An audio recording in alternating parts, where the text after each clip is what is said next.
Hey, what's up? Welcome to Free Advice Friday. Looking forward to spending some time with you again on a Friday afternoon. And of course, as always, answering your voiceover business and marketing questions. But we're going to do things a little bit differently today. Before I get to your questions, which I'm absolutely looking forward to taking and absolutely going to be answering, so please be prepared to share them, I wanted to start off by answering a question that I get asked about all the time.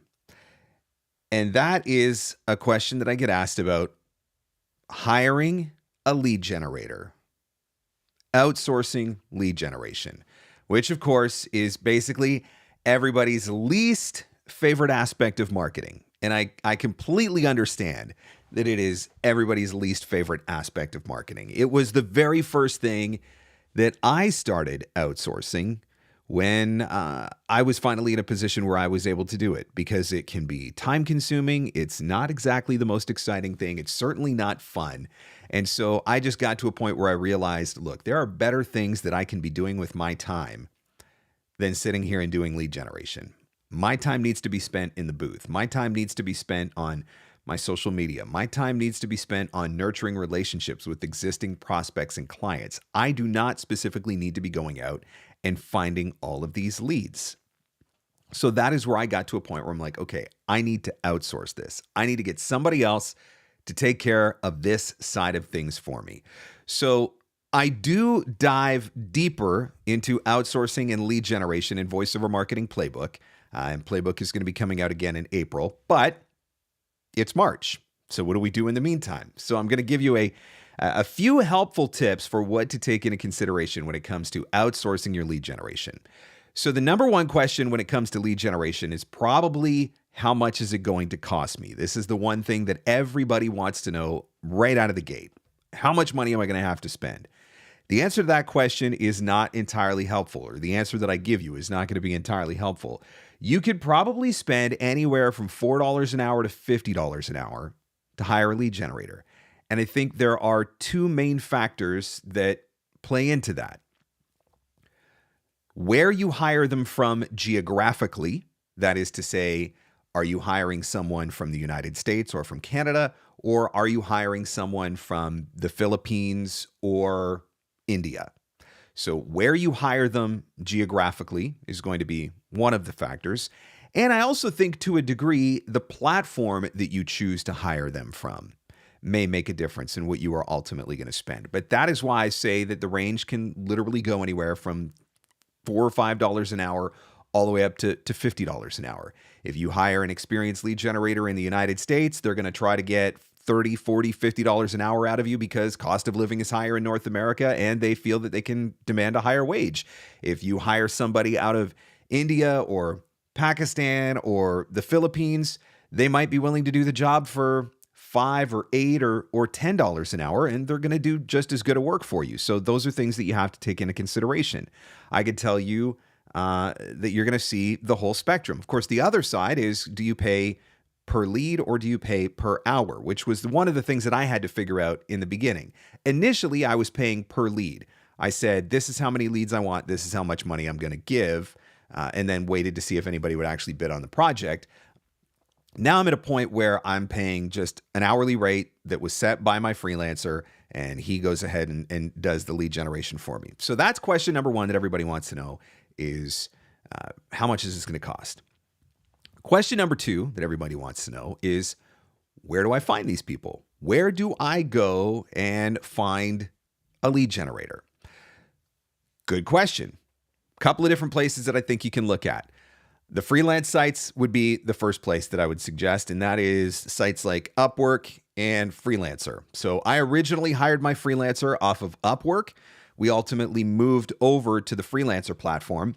The only reason why we moved to Freelancer was because it gave me the ability to pay in Canadian dollars. And so I wanted to be able to pay in Canadian dollars so that I wasn't paying exchange, which was costing even more money for me. So paying in Canadian dollars made my life a little bit easier. So that's the only reason I moved there. Otherwise, for years, I did work on the Upwork platform.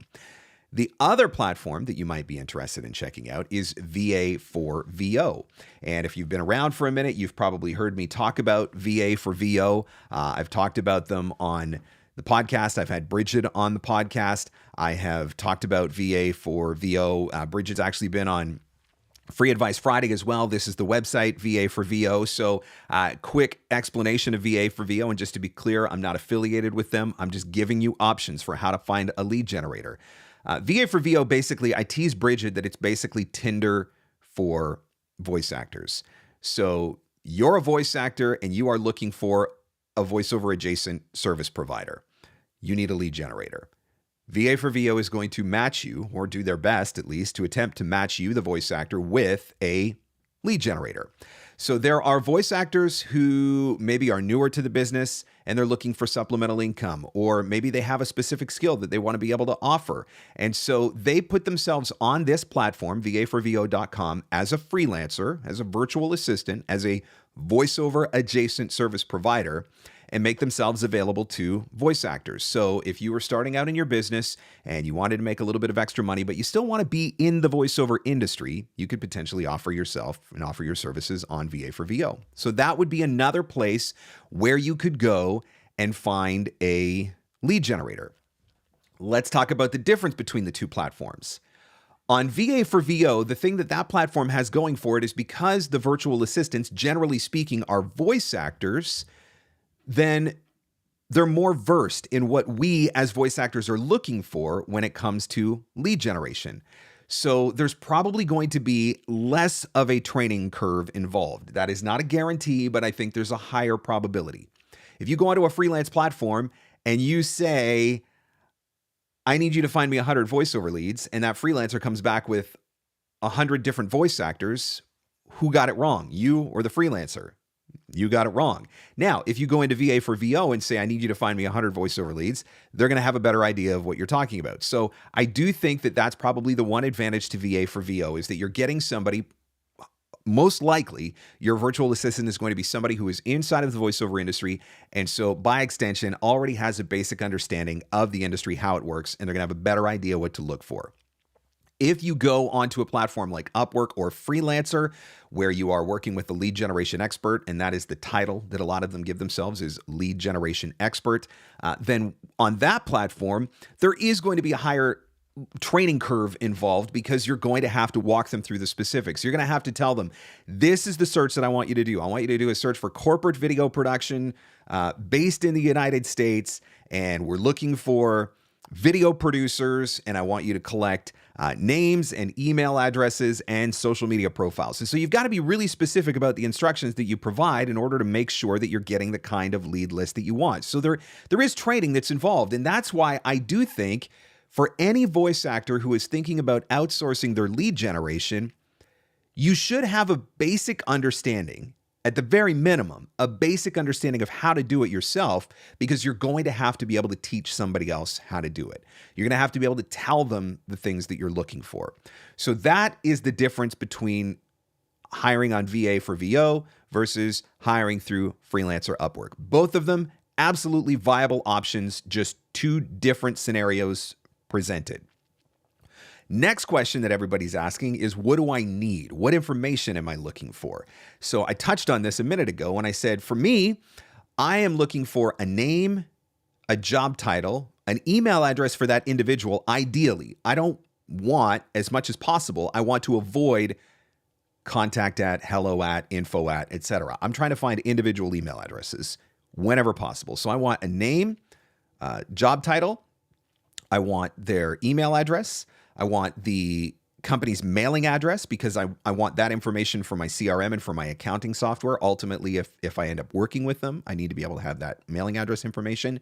And then I ask for website and any relevant social media profiles. So find me their LinkedIn, their YouTube, their X, their Instagram, their Facebook page, whatever, because all of those different social media platforms are going to give me follow-up opportunities. So when it comes time to get in touch with these people again, I can very quickly jump over to one of their social media profiles, see whether or not they've shared anything, and use that as an opportunity to reach out again. So that's the information that I'm looking for. Next question that people ask is, how do you put it all together? So for me and my virtual assistant, and there's a couple of different ways that you can do this, but for me and my assistant, we work off of a shared Google Doc. So we have one, we call it the master list. every lead that my virtual assistant has ever found me goes on to that master list. But then we also have subpages in that Google Doc for each of the different genres. So I can click onto the page and see just the e-learning leads, or click onto a page and see just the corporate leads, or click onto the next page and see just the commercial leads. So there's the master list, and then there's the individual page. It's a Google Sheet that we're using for the different genres. And so that way, I don't ever have to worry about whether or not he's finding duplicate leads. I'm able to check off the leads that I've contacted. I use a color coding to mark cells under a certain color for contacted, a certain color for follow-up, a certain color for a dead lead, a certain color when they convert to prospect, etc. So that helps me, but it also helps him to get a sense of what leads are working better or worse, because that might be something that he takes into consideration going forward. So that's one way that I think you can do it. The other way would be if you were using a CRM, Nimble, for example. In theory, you could set up your virtual assistant as a team member in your CRM.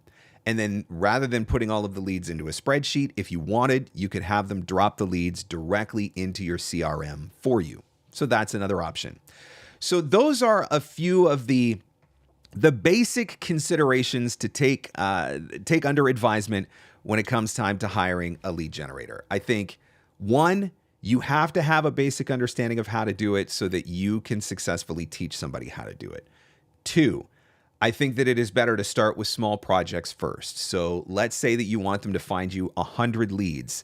Don't start at 100. Say, the job is for 100 leads, but I want you to start by finding me 10. That way, when the first 10 leads come in, you have the opportunity to look over those 10 leads, and then you can say, okay, from these 10 leads, these ones in the list were good, and here's why. And these ones in the list were bad, and here's why. And then you can provide some clarity, some different instructions, and then send them off to go find the next 10.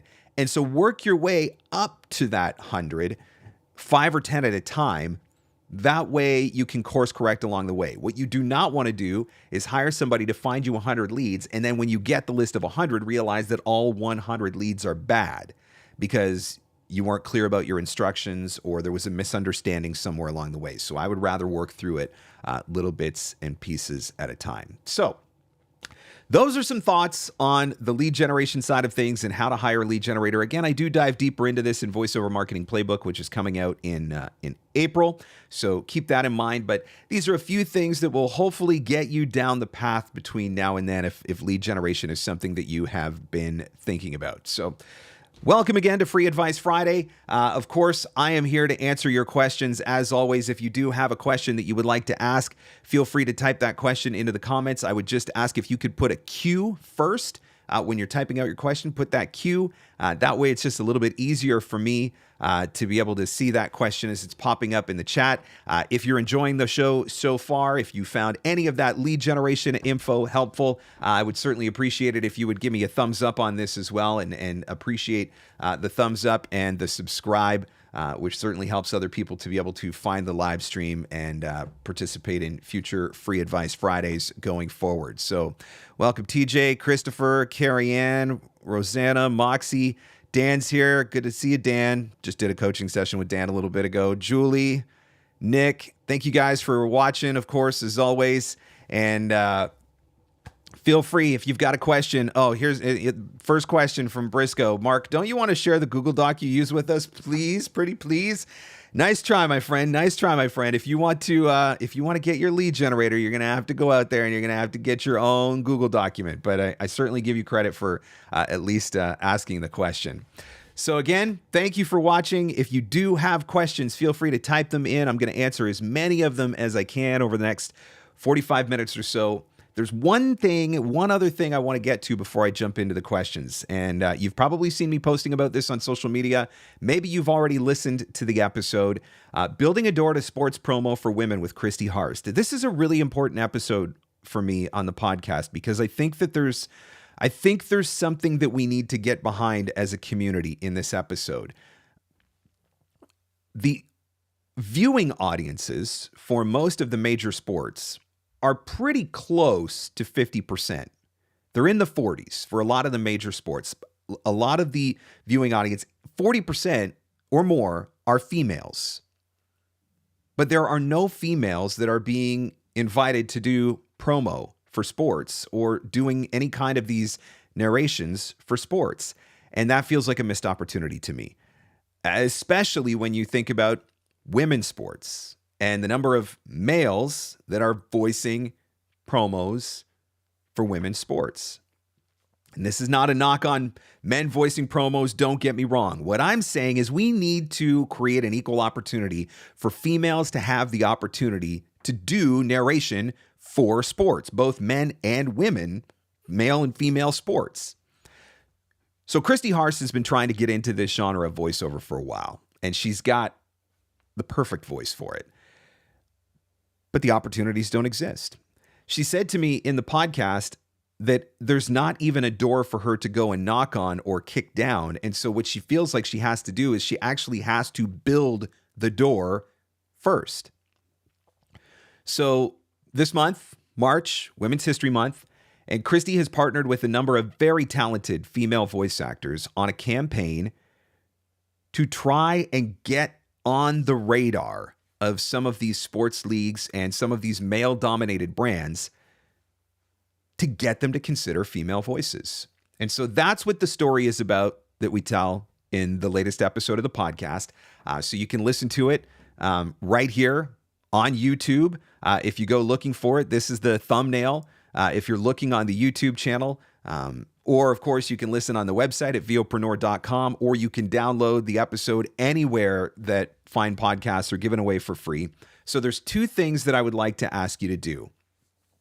Number one, I'd like to ask you to listen to the episode and share the episode around, because I think that it's an important story that needs to be told. And I think that we, as a community, we have the collective power. If we get together, there's enough of us that we can move the needle on this. We can get on the radar. So the first thing that I'd like to ask you to do is listen to the episode of the podcast. Again, it's on the YouTube channel or on the website at VOpreneur.com or wherever you choose to listen to podcasts. So listen to the episode. It's called Building a Door to Sports Promo for Women with Christy Harst.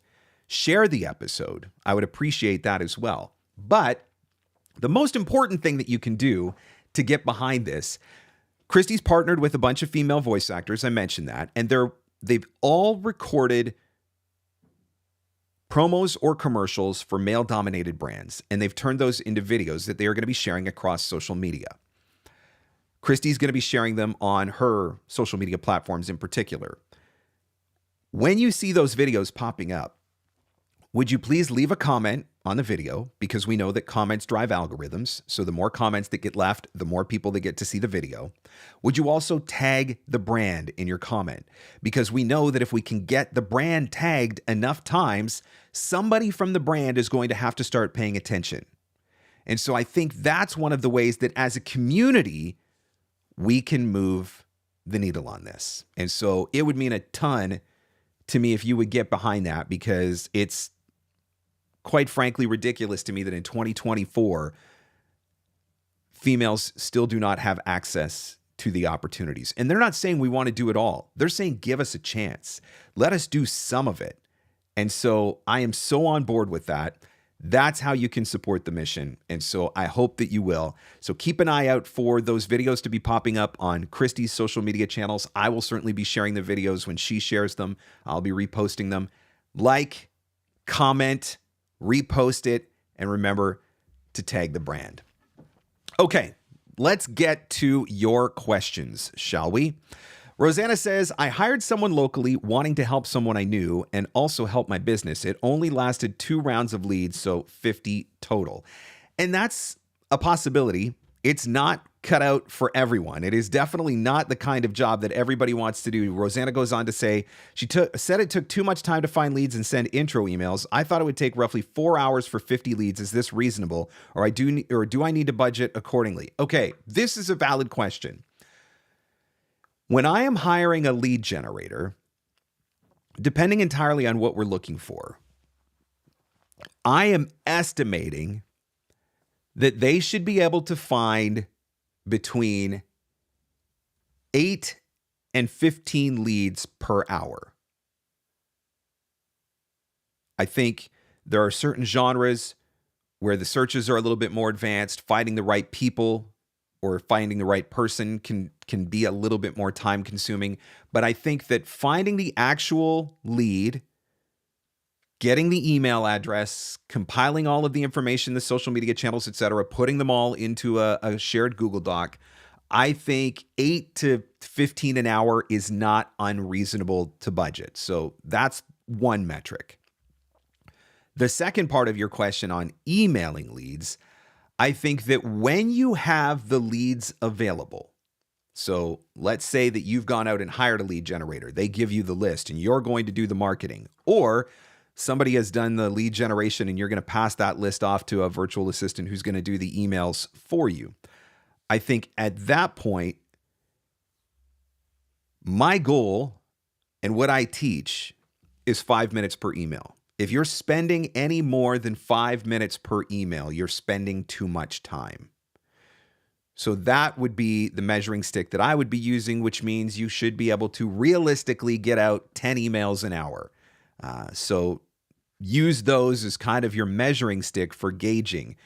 But the reality is it's not a fun job, and not everybody's cut out for it, which is one of the reasons why I don't want to do it, which is one of the reasons why I'm trying to get somebody else to do it for me. But hopefully those are some metrics that you can be able to use. Dan says, would you be able to set up a milestone payment that way as well, or have you found that it's not necessary? So I'm assuming you're talking about if I'm hiring a lead generator. So the way that I have it work on my freelancer is we have a contract for a certain number of hours a week. So some weeks he's working for me 5 hours. Some weeks he's working for me 10 hours. If I got a lot going on, maybe he's working for me 15 hours a week. And so I can just adjust the contract accordingly. And so when he's hit his 5 hours, then the payment gets released, or hit his 10 hours, the payment will get released. So different platforms are going to have different benchmarks for how they measure that, but that's the way most of the freelance platforms work.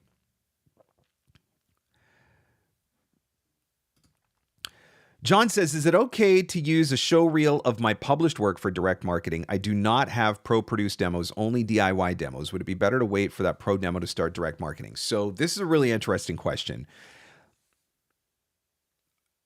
In 99% of the circumstances, I would say that it is in your best interest to wait until you have a professional demo to do the marketing, for a couple of reasons. One,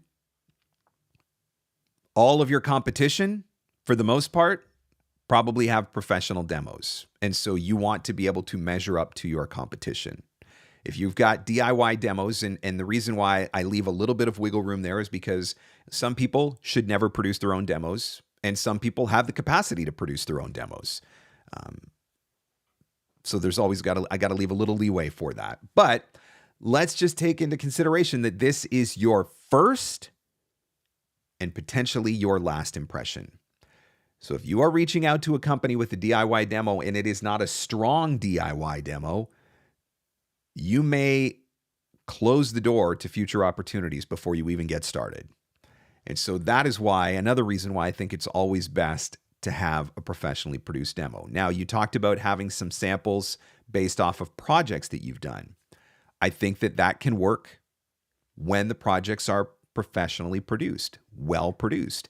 There's a big difference between, or there can be a very big difference between some local commercials versus a show reel of some national or bigger regional commercials. There can be a very big difference between the company that's paying you $50 for your explainer video voiceovers because they're only charging $200 to create an explainer video, and the company that's charging $10,000 to create an explainer video. Those two explainer videos are probably not going to be equal.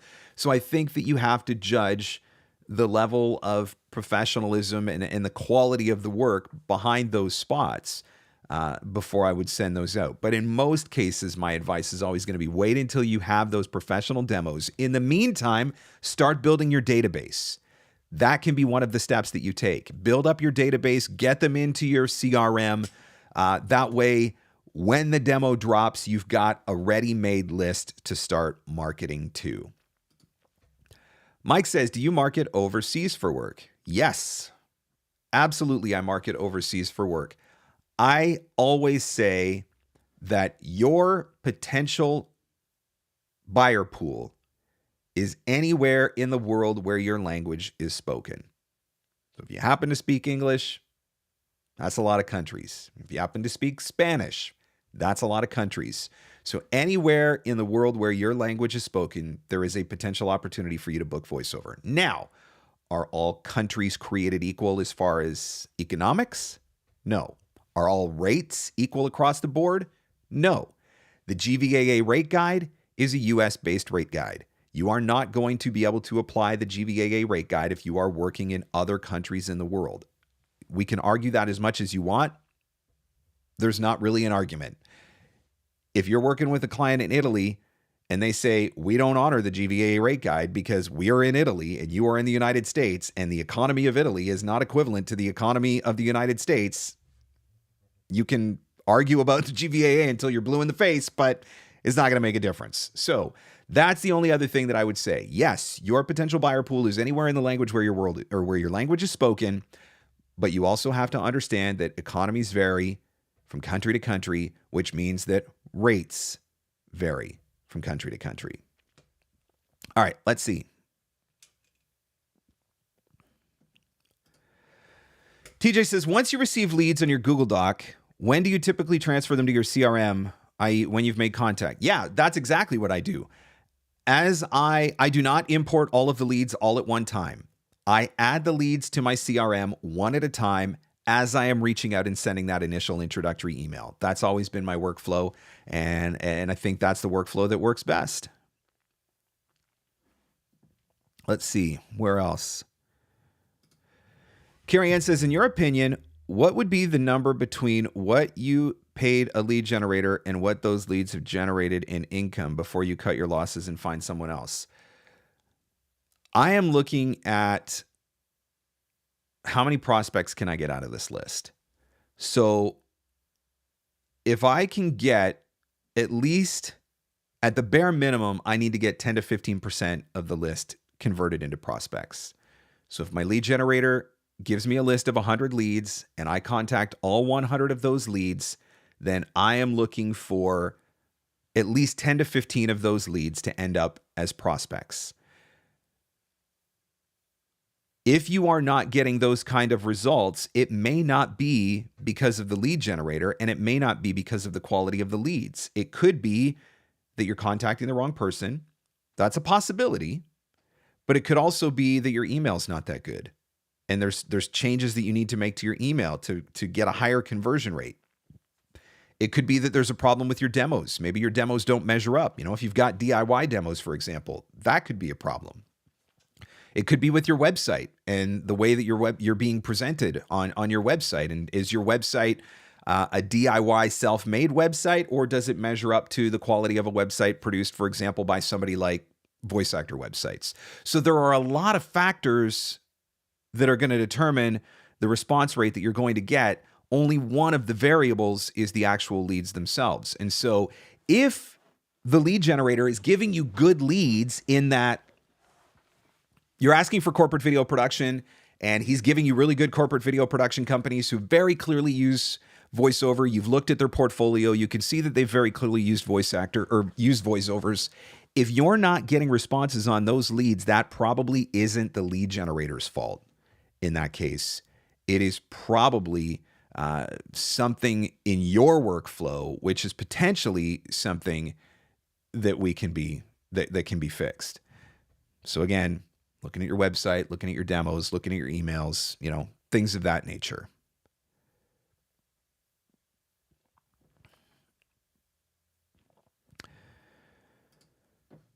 I'm planning to relocate to Europe this year, but still plan to work in the US. I will be keeping my website in the US, my telephone number. I also plan to get a virtual US mailing address. Can you think of any other things I need to consider in preparation for the move?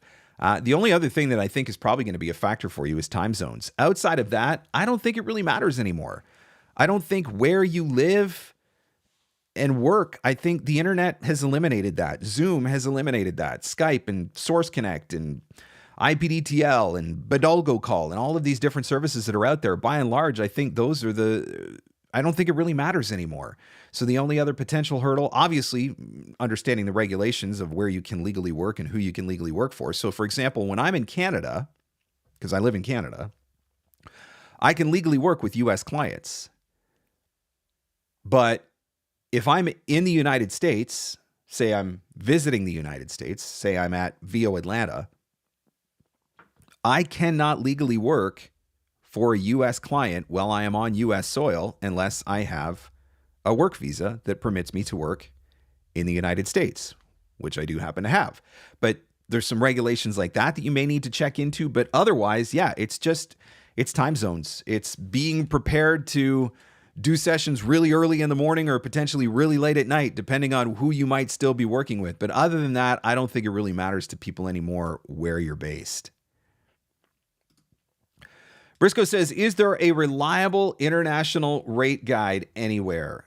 As a matter of fact, there is a site that you might want to check out, and it comes courtesy of our friends at Gravy for the Brain. So if you go to rates.gravyforthebrain.com, rates.gravyforthebrain.com, and you open here. So we've got Australia, Brazil, Canada, Colombia, Costa Rica, Ecuador, Egypt, El Salvador, Honduras, Italy, Mexico, New Zealand, Peru, Spain, the United Kingdom, the United States, Uruguay. So there is all kinds of different rate guides. This is not all of them, obviously, but there are a number of different rate guides for different countries. And I think if you were to compare, so for example, if you're working with a European client and you're not sure what the rates are in Europe, if you were to look at Spain, Italy, possibly the United Kingdom, I know they Brexited, but still, it would probably somewhere in that range. It would probably set you up somewhere in that range. So this can be a really helpful resource at rates.gravyforthebrain.com. So definitely a site that you want to bookmark. All right, guys, what else can I help you with? Let me tell you about this. The VOpreneur Guide to Testimonials. This is a free resource that you can download right now if you go to VOpreneur.com. Testimonials can be one of your best marketing tools, but they are a marketing tool that is often overlooked. And so with this free guide, I'm going to give you a bunch of different tips for not only how to collect testimonials, but also for how to incorporate those testimonials into your marketing. So you can head to VOpreneur.com/testimonials, VOpreneur.com/testimonials, and you can download that guide for free. So help yourself and enjoy. Random comment, the new mic sounds great, Mark. Popcorn be gone. Oh my gosh. That Rode is supposed to be a really great mic. I've been happy with other Rode stuff that I've used in the past. If you tear that thing apart, there are actually 2 internal foam pop filters built right into the microphone, 2 of them. And then you can put an external pop filter on in addition, and the plosives were still brutal. And so I taught my Making Money with LinkedIn masterclass a couple of weeks ago. And the first session, which I did on a Tuesday afternoon, I went back to edit the video so that I could post it online. And the audio was so bad, I couldn't even listen to it. And I felt sick for everybody who had to sit through it because I did not even realize how bad it was, how bad the plosives were on it. And I was so frustrated in that moment that I actually went online and ordered a Shure SM7B, which is this, so that it would be delivered in time so that when I did the second round of my Making Money with LinkedIn masterclass, the sound quality would actually be better. And so far, I have been absolutely thrilled with this SM7B. Now, this is not my voiceover microphone. That door right there goes into my booth. I've got a U87 in my booth, and I've got a 416 in my booth. So this is just the microphone that I use when I'm sitting at my desk. I use it for live streaming and things of that nature. But yeah, I've been super, super happy with the SM7B. Just wish that I had bought it originally, but I was being cheap at the time. Now I've learned, because now I've had to buy 2 microphones instead. Mike says, what else can you do if you don't have a strong clientele and are not making a significant income? Should you put VO on hold? Only you are going to know what your ultimate financial situation is. I do think that sometimes people tend to make the jump to VO too quickly because I think that they overestimate how fast you can build up a business. It's hard. It's hard to build a voiceover business. My first year full-time in voiceover, I made like 15 grand. And you got to remember that I had already been doing it as a side hustle for a number of years before that. So I already had a little bit of a client base started. And so 15 grand is nothing. It's hard to build up. By my second year, I doubled that. And then by my third year, I almost doubled that amount. So, I mean, it did start to build quickly after that, but I was hustling. I was hustling. I was working stupid long days, 7 days a week, some days 14, 16 hours. I was contacting hundreds of people a week. I was a single guy. I had nothing else to do, but I was hustling to build my business. If you are in a position financially where it's just not happening for you, if you've got to pick up some side income while you get the VO thing going, there's nothing wrong with that. There is no shame in that whatsoever.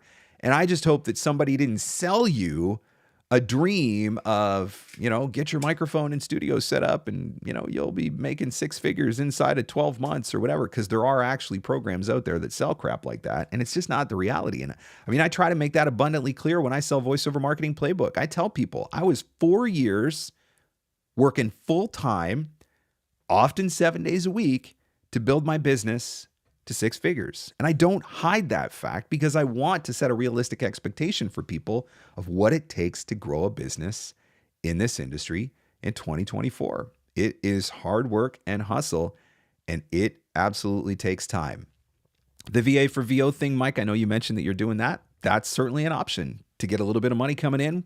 In the meantime, the nice thing that I like about VA for VO for guys like you, Mike, is if you're working as a virtual assistant for a successful voice actor, you're basically getting paid to have a mentor because you're going to see how their business runs. You're going to see the things that they're doing. I'm sure they're probably going to help you, answer some questions for you, things of that nature.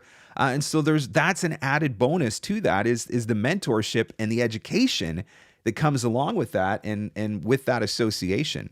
So that's something else to keep in mind. Your list of job titles is a great resource to help your lead generator learn what types of leads to find. As a matter of fact, it is. And thank you, Terry, for mentioning that. I certainly appreciate it. For those of you that are wondering what Terry's talking about, I do have a resource at VOpreneur.com. It's called 40 Job Titles. And so I went through my entire CRM and LinkedIn network, multi-thousands of connections between my CRM and my LinkedIn network. And I picked out 40 of the most common job titles that I'm communicating with and working with, and then compiled them into this handy dandy guide. So if you go to VOpreneur.com and click on store up here, it's right there, 40 job titles. That is available for instant purchase and download. $27, not super expensive, but this is absolutely something that you could pass along to a lead generator and say, these are some of the job titles that we're looking for. And that would certainly be a handy resource for them. So again, that's available at VOpreneur.com. If you guys have a question, feel free to type it in the comments. I'm certainly doing my best to get to as many questions as possible, and I do apologize if I'm missing any. There's a lot of stuff going on in the chat here, but if you do have a question, feel free to type it into the comments, put a Q beside it so that it pops up on my screen a little bit easier for me to notice. If you are enjoying the live stream, please do me a favor and hit that like button. I see that we do not have, there's a disproportionate amount of viewers to likes right now. So come on, guys, give me a like. Please give me a like. All right, let's see. What year of your career did you start with a lead generator? Looking back, would you do it differently? I did not start with my lead generator until probably year 4 or year 5. And there are 2 reasons for that, maybe 3. Reason number 1 is because I didn't know that such a thing existed. Reason number 2 is because I was cheap. Reason number 3 is because I was stubborn and felt like I was the only person that could do it. And I'm not ashamed to admit that. I have control issues sometimes when it comes to my business. Something else I'm also not ashamed to admit or afraid to admit. Maybe I'm a little ashamed, but not afraid. But those were the reasons why. So if I were going back, would I start with the lead generator sooner? 100% I would. The amount of time that I spent doing the lead generation, if I could have had that time to devote to other aspects of my business, I feel like I probably could have grew quicker. I do. So I kind of cost myself on that one. Christopher says, how many non-P2P sites are you on? I hear a lot of people say to diversify your reach. I'll be honest with you, Christopher. I am not on.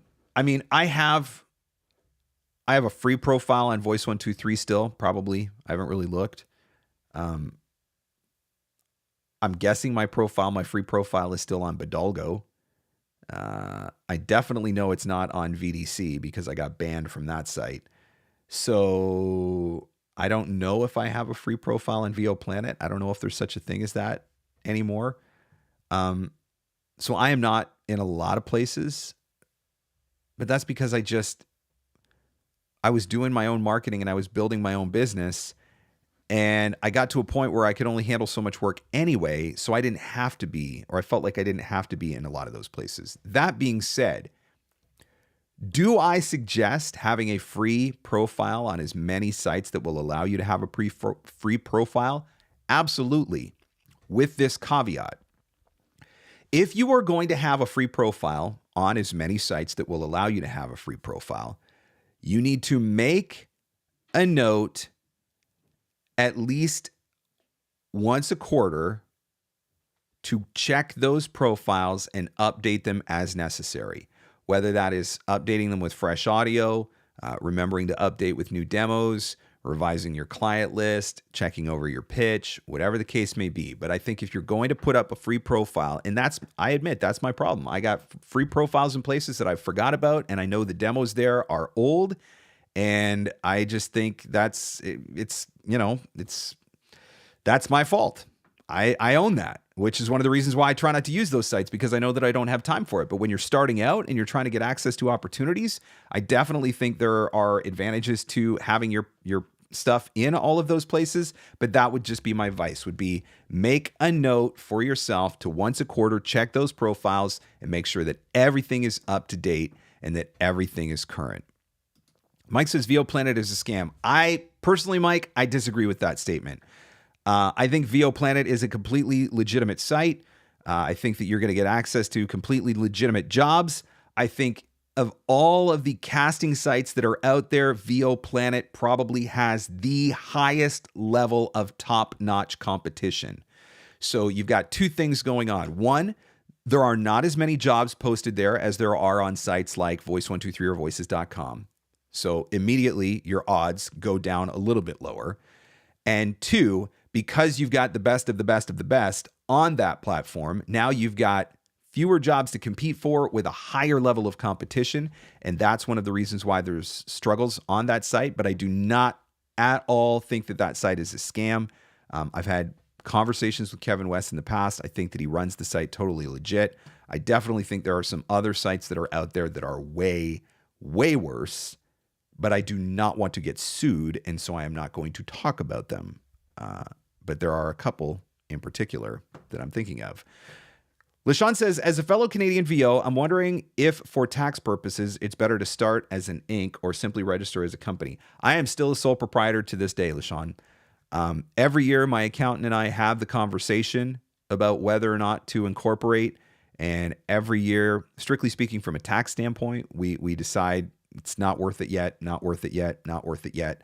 So I continue to operate my business as a sole proprietor. I do have a business license that I had to register for, but I do operate as a sole proprietor.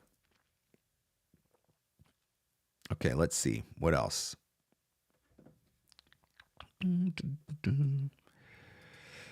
Banned from VDC. That sounds like a story we need to hear. Ah, yes. That is a story that I will not be sharing on Free Advice Friday on a live stream because, again, I am not interested in getting sued. Let's just say that I may or may not have caught them doing some questionable business practices in the past, called them out publicly for it, and then mysteriously my profile disappeared.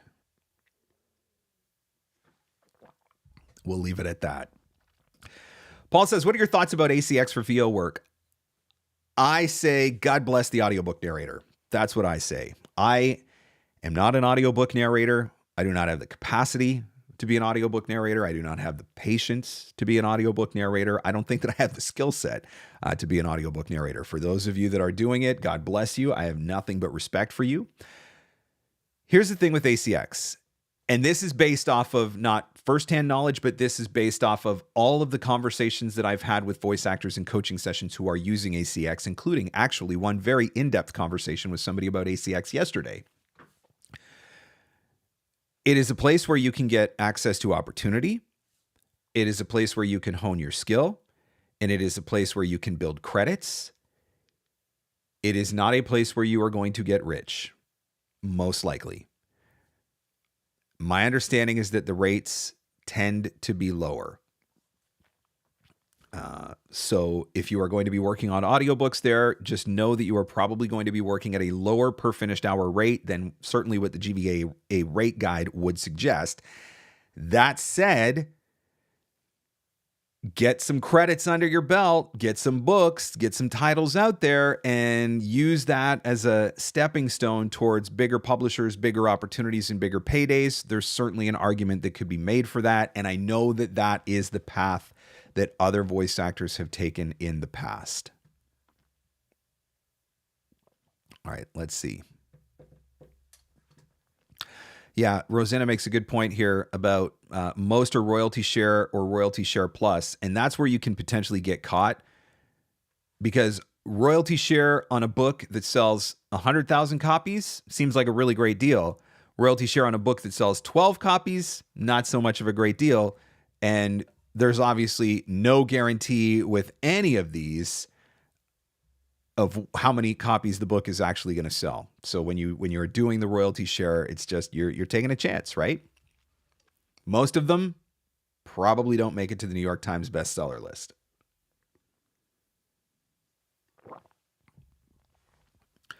All right, let's see.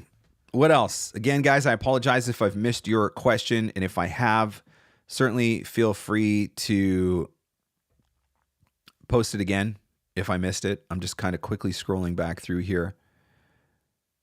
I appreciate you guys coming and hanging out, as always.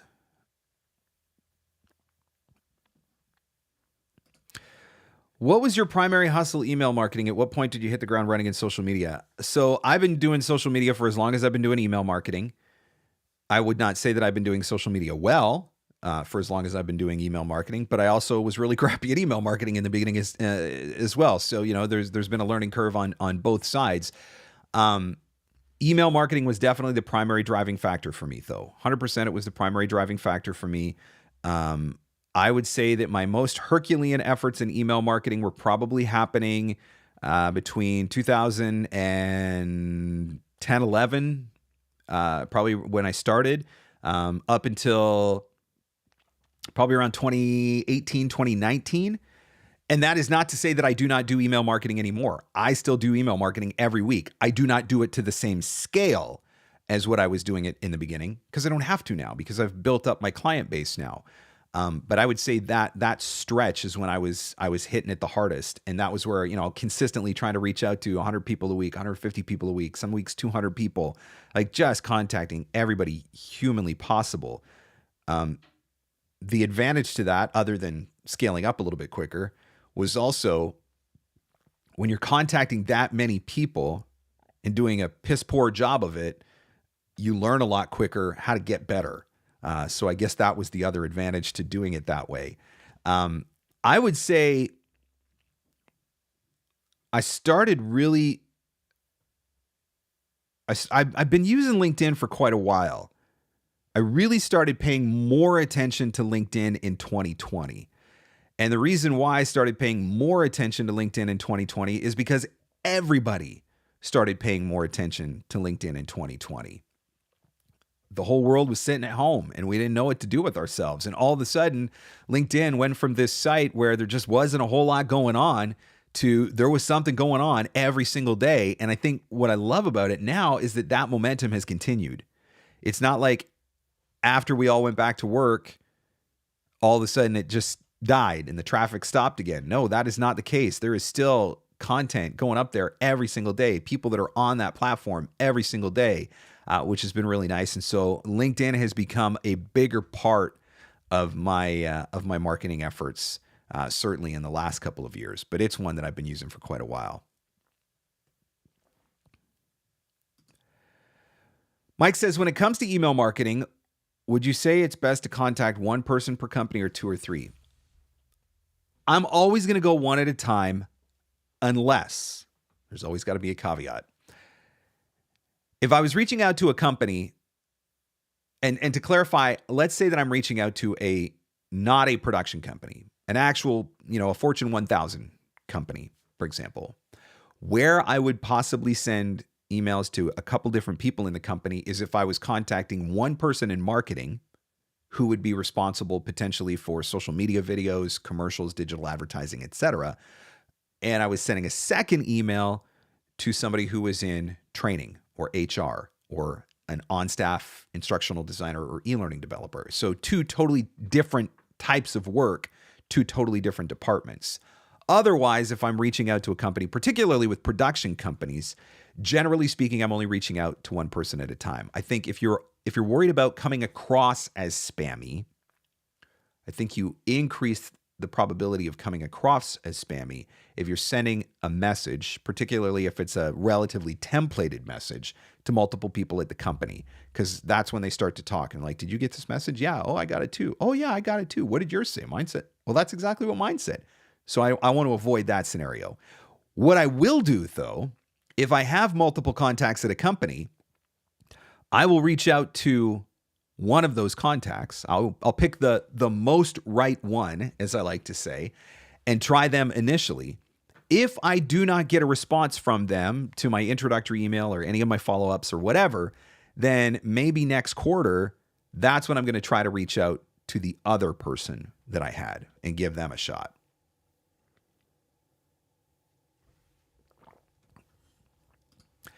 Any recommendations for conference goers? We're almost to VO Atlanta. Can you believe it? I'm so excited to be at VO Atlanta. Can I tell you what I'm really excited about? I'm really excited about going to the original Chick-fil-A as part of my annual outing. Bridget, are you watching? We're going to Chick-fil-A. You and me and Lynn and Miranda, if she's there, we got to go. We got to do it.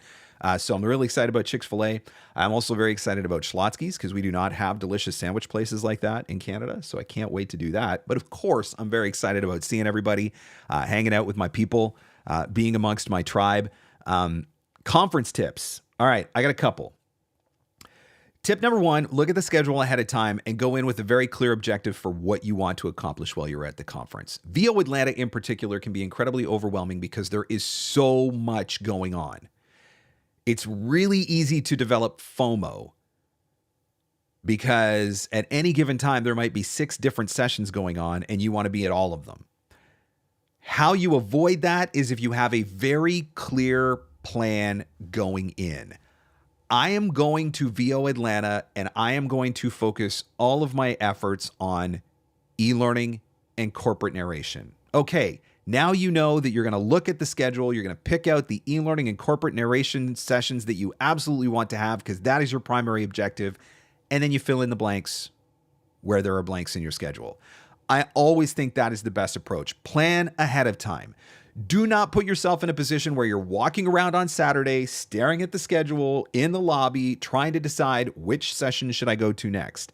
That's where you start to run the risk of not getting to sessions or missing sessions that you might have otherwise wanted to go to. So I always think that it's really important to plan ahead. The dad in me, because I'm an old fart now, is going to tell you to go to bed because it's really easy to go to Atlanta and hang out at the bar all night, and then you're completely exhausted the next day. And so now you're walking around like a zombie and it's harder for you to get the most out of the conference. Not only that, but if you don't get enough sleep, it is almost inevitable that you were going to come home sick. And so now you're not even going to be able to work when you get home from Atlanta, which is a total bummer. So I always say, go to bed, get some sleep, have some fun, hang out, be social, but go to bed and get some sleep. I think that's really important. The other thing I would say is say thank you. After the weekend is done, you've gone to some sessions, you are going to learn some things. And some of those things that you learn are potentially going to have a profound impact on your career or how you approach your career. And there is something to be said for a genuine, handwritten, dropped in the mail thank you note that is good for the soul, for you and the recipient. And it's something that I have done in the past, and I encourage it. Not saying you got to send something to everybody, but that agent or that casting director or that coach that just gave you the ultimate tip, dropping a thank you note in the mail to them, that can speak. And so I think that's a post-conference strategy that we could all stand to take advantage of, because you can never go wrong by showing a little bit more gratitude. TJ says, I may have missed it. Is your LinkedIn course updated in the library? Yes, it is. For anybody who previously purchased Making Money with LinkedIn, the fully updated version of the video is there now, and it can be watched.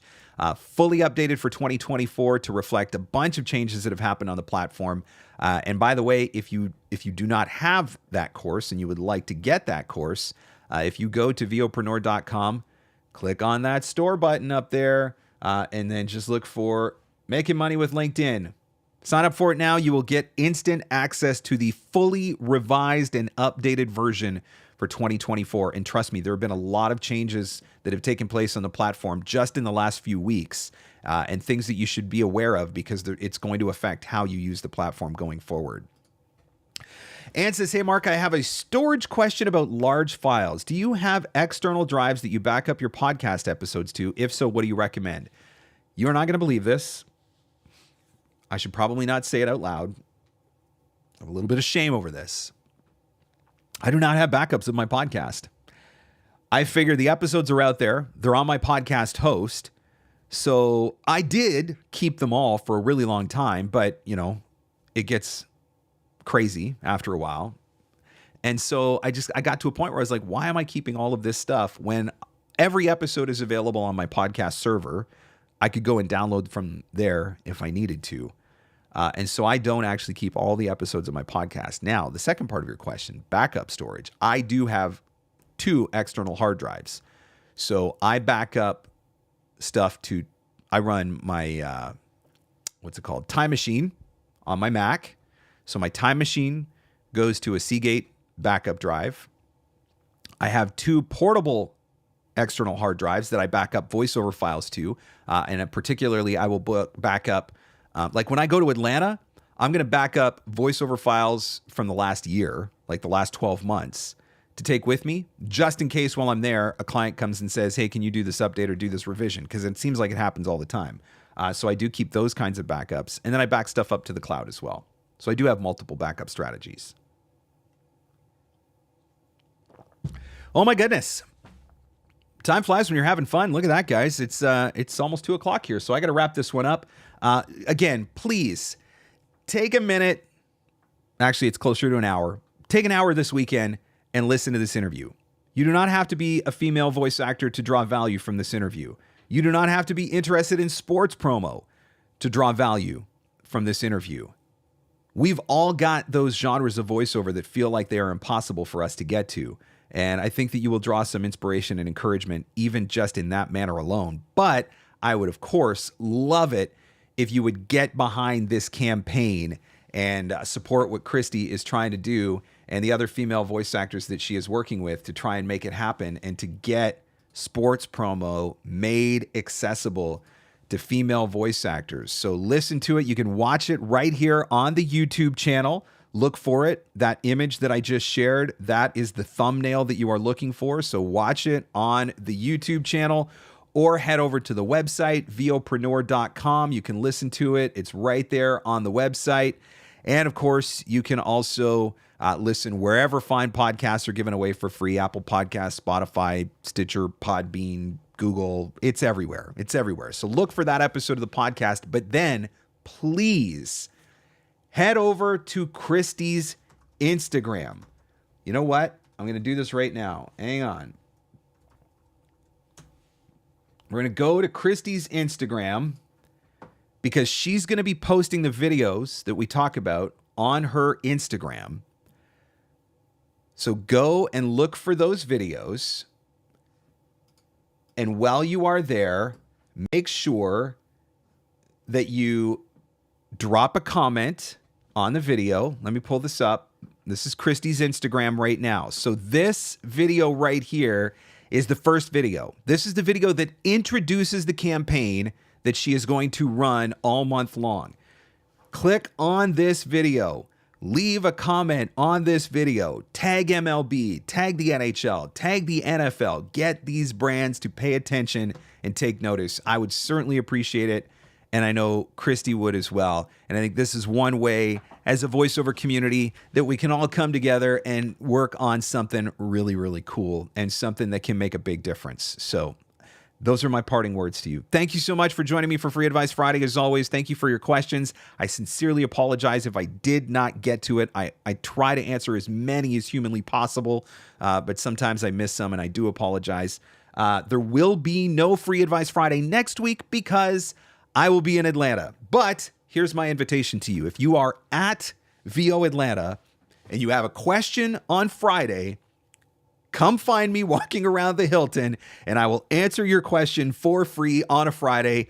So we'll just have in-person Free Advice Friday next week for VO Atlanta. Can't wait to see you guys. All right. Thank you so much for watching. As always, whatever you decide to do this weekend, have fun, stay safe, and go find some leads.